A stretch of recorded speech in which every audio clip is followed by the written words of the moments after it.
নমস্কার বন্ধুরা, কেমন আছে সবাই? তো আজকে বাড়ি থেকে বেরিয়ে পড়লাম বড়মার উদ্দেশ্যে এবং নৈহাটি একটি নাটকের ওয়ার্কশপের জন্য আমরা তিনজন। আজ বর্ধমানে একটি আমার নাটকের ওয়ার্কশপ ছিল, সেখানে যাওয়ার জন্য আমরা তিনজনে বেরিয়ে পড়েছি, আমি এবং আমার সঙ্গে দুজন স্টুডেন্ট। তো তাদেরকে নিয়ে বেরোলাম। অবশেষে নৈহাটি পৌঁছে গেলাম। তো দেখলাম প্রচণ্ড লোকের লাইনের ভিড়।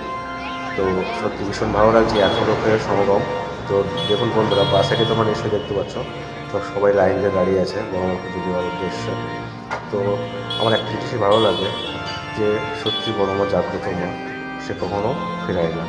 এখানে দেখো উপরে লেখা আছে, ধর্ম হোক যার যা, বড়মা সবার। সত্যি বড়মা সত্যিই সবার সবার মনের ইচ্ছা পূরণ করে। বড়মা কখনো খালি হাতে কাউকে ফেরায় না, এটা আমি জোর গলায় বলতে পারি। সব অবশেষে বড়মার দর্শন করে মাকে প্রণাম করে একটু ভিডিও করে তোমাদের উদ্দেশ্যে দেখানোর জন্য। তো তোমরা দেখতেই পাচ্ছ এখান দিয়ে পুজোদের মানুষজন সবাই বেরোচ্ছে। তো আমি একটি কথাই তোমাদেরকে বলতে চাই, তোমার মনের ইচ্ছা কখনো মানুষের কাছে প্রকাশ করো না। তোমার মনের ইচ্ছা প্রকাশ করতেই হয় তাহলে বড়মার কাছে করো। মানুষ বেইমানি করে, বড়মা কখনো বেইমানি করবে না। তো তোমার মনের ইচ্ছা যদি পূরণ করতেই হয় বড়মার কাছে করো, মানুষের কাছে নয়। তো দেখো সর্বশেষ বাইরে চলে এলাম। বাইরে দেখো প্রচুর লোকের লাইন। এখান থেকে দেখো লোকজন সব বেরিয়ে আসছে পুরো দিয়ে। তো কেমন লাগলো আমার ভিডিওটা তোমরা প্লিজ কমেন্ট সেকশনে গিয়ে কমেন্ট করো।